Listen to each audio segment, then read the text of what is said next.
Hello, chào tất cả anh em nha. Hôm nay tôi sẽ làm về clip đi đào đào chuột nha mọi người nhá. Đấy. Các bạn hãy đi theo mình để tìm cái lô chuột là mình thấy là mình đào nha mọi người nha. Đấy, giờ bắt đầu đi đây. Bên này là mọi người. Đó, tiêu tiêu người ta chết hết rồi nè. Đó, bởi vì mà tháng 6 này ít mưa lắm mọi người ạ. Từ tháng 3 đến tháng 6 không có mưa, giờ tiêu đã chết hết rồi.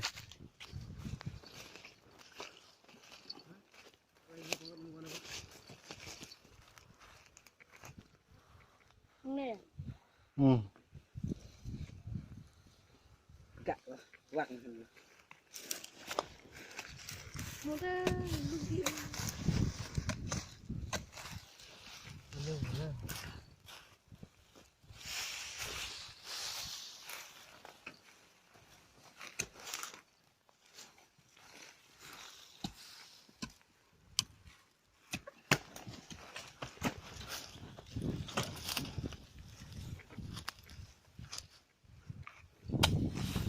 Đây ôm ra năng là phải cái đi lại nên là bộ nó băng là cặp rồi đỡ ông là ôn được mong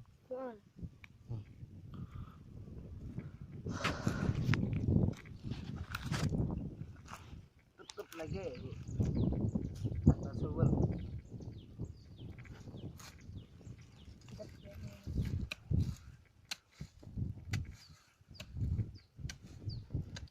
cùi là bộ bóc cùi phải không.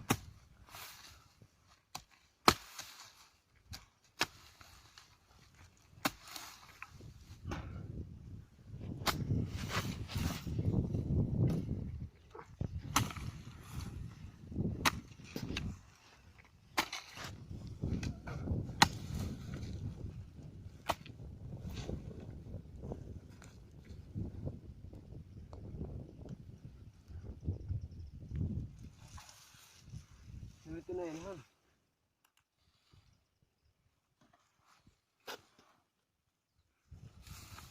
Tawal ya han.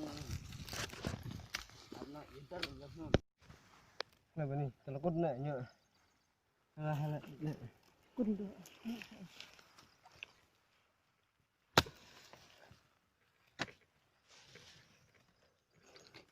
Hành trình đi đào chuột mệt lắm mọi người ạ.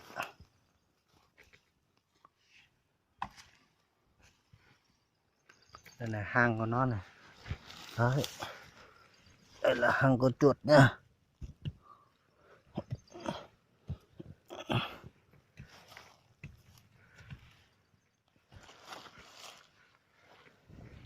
Ê, sáng em. quay cho nên nó.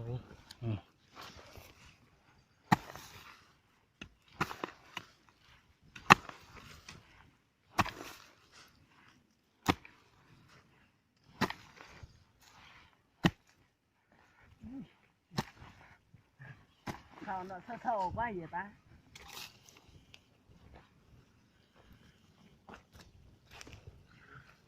Chỗ bàn Này đấy nó hè này là. crap ạ. Có này. Ẩm này bữa năng. Ui thao á.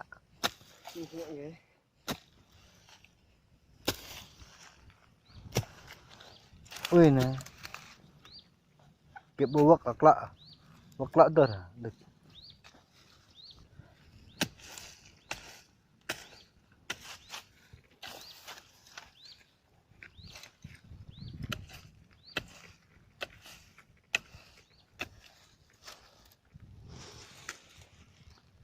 Đất này quay này.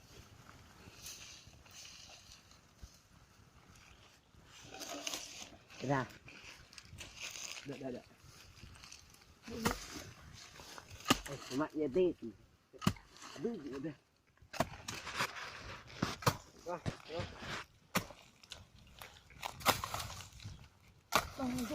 Đồ. Thôi về cái này tôi mua đâu. Tôi đi thằng nhé.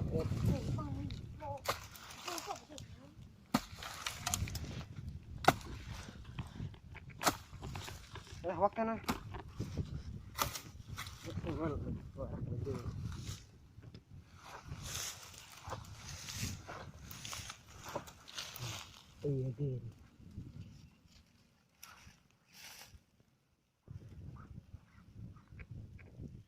Tức liêm tụy lệ. Đây này mọi người ơi, đấy đào từ dưới kia nè, đó đào hết tới chỗ đây luôn đấy. Bây giờ không biết nào chuột hay là con gì chưa biết rõ. Các bạn hãy theo dõi đến hết nha. Đấy đó nó đang khởi động kìa mọi người. Do ông soạn. Ủa cho là ghê ơi như cái. Ồ quỳ prong hẳn à. Đấy chắc chắn là chuột to rồi mọi người ơi. Do là Giờ tiếp tục đào đi, đào đi. Đây là này. Cái prong nó hay là như nó hay thôi viện. Nên Đợi. Tốt rồi.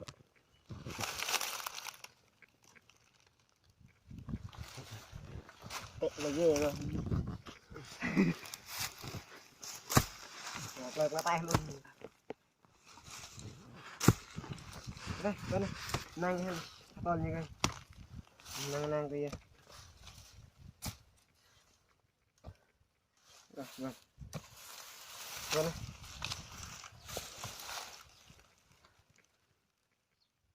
Lẹ.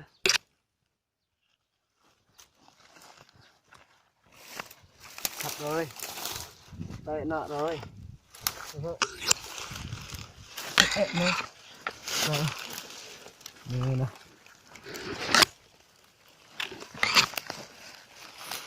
Có mạnh nhủ. Mạnh nhỉ.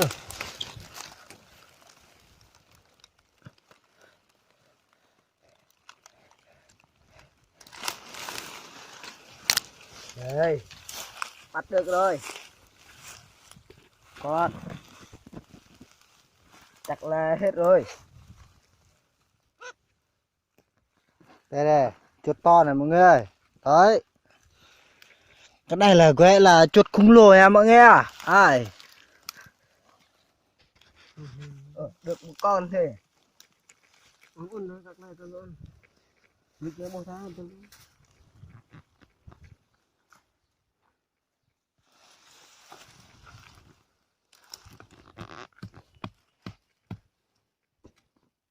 Vinh quay. Nè, vinh lừa rồi. Mập lắm các bạn ơi, mập lắm. Đấy. Đây là chuột lang này mọi người. Đây là chuột lang á. Chuột lang to lắm này. Nó vẫn còn sống này. Đấy, giờ tiếp tục đào tiếp ở chỗ này nữa.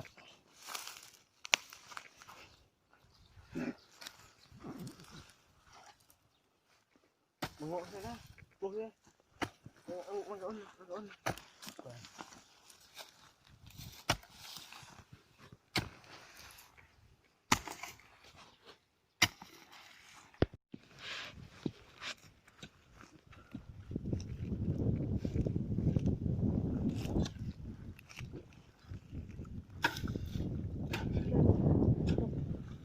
Năng tao lấy rồi. Mừng ra có mạnh rồi. Bộ đập.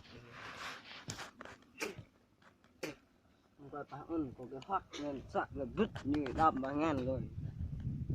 Nó vứt cái kia để đứt. Là thế này. cảm ơn anh.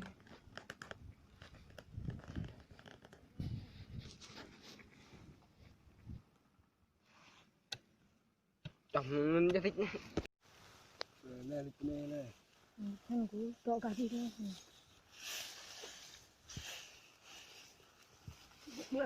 Lương này.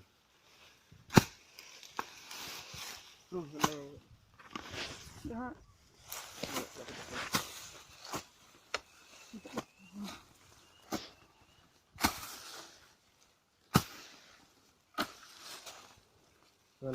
Vâng.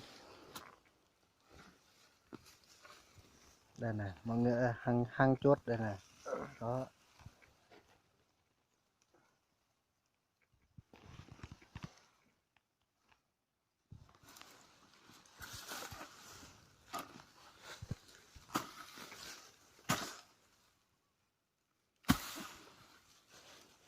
Bơi mang hẳn vợ.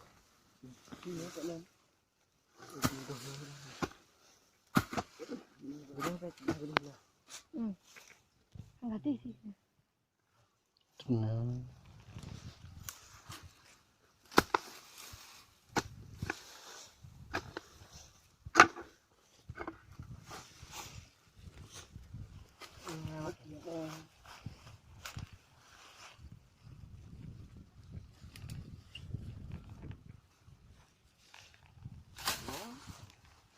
Phi hơn ăn hơn ôi nước mình về cái điện nó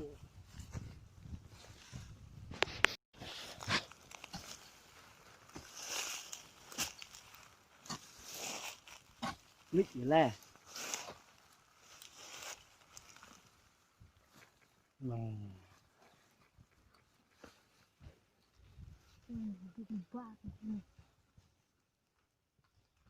được cần nhớ được nhớ Vợ này chắc này, vợ này chắc. Vợ này chắc này.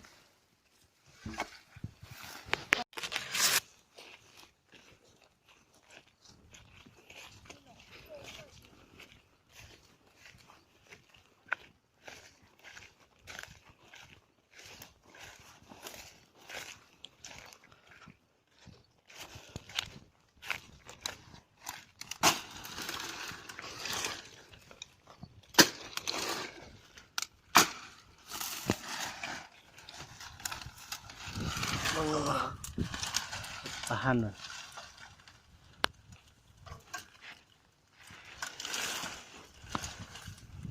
Hẳn bông. Cả chú nào đã ủn nhé. Chọc.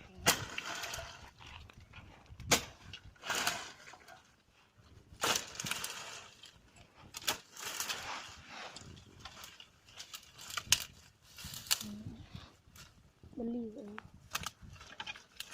Beli. Cầm.